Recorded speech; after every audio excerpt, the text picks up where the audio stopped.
Before we close off, I guess one of the big reasons why you've been following us so long, Joel, I mean, both of you guys actually, and I really appreciate it. You guys have been with us from the beginning, is because you're awesome. we speak to, we try to speak to the independent filmmaker out there, and so I'm wanting some very kind of practical advice, like 3 or 4 points that you have to share with them about something that they might not think about. Because watching that behind the scenes on the DVD, I mean, one of the things was feed your crew well.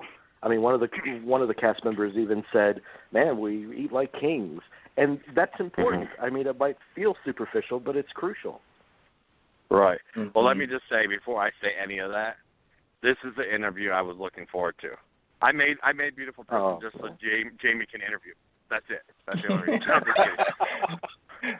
But seriously, like, when your interviews are great, and I've been listening for, man, I don't know how long, and Eric as well. How long you've been listening to? How long, Eric? Oh yeah, the Art of the Score stuff. Like Elliot Goldenthal, that interview you did with him was, I love Elliot Goldenthal, and I'd never heard an interview with him.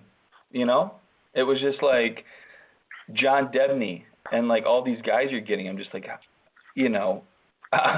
It's just incredible. You know what I mean? It's just incredible. I tell you, I was shocked when I got Goldenthal. Sure. Because I'd heard very little from him as well, and I was like, well, I'm going to send out to every single composer I have a contact for and see where it goes.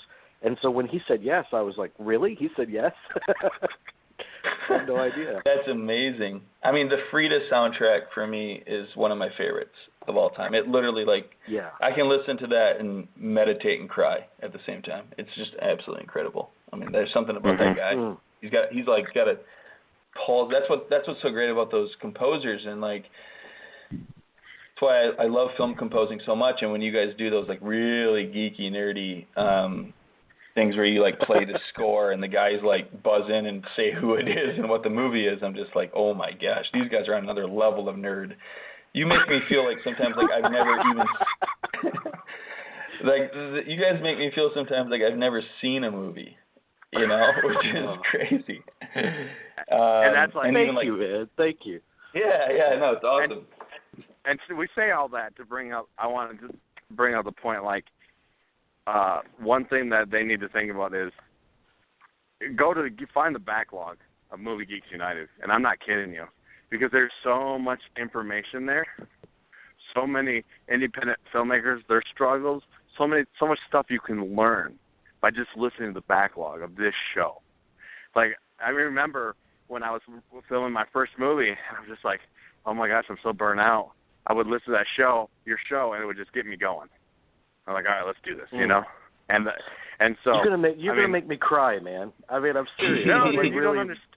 You know, man, I live in a world where I'm like, people are like, yeah, I love movies, and then I say something like, I've never seen that, and I'm like, oh my gosh, you know, I live in that world, and so when I found your guys' show, and you guys are talking about movies that no one's seen, and like, I'm just like, yes, this is it, this is home here, you know, and that's one of the things I would tell independent filmmakers is to to sort of like get acquainted with your business.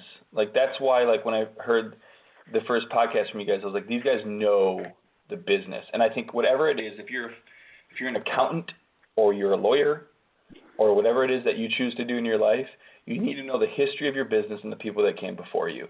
Right? That's a really important thing as an independent filmmaker, is know the people who came before you, who basically paved the way. You know, that's a big one. And it's sort of what you guys do, is like you remind me of the things that I forgot about or teach me about stuff that I don't know, you know.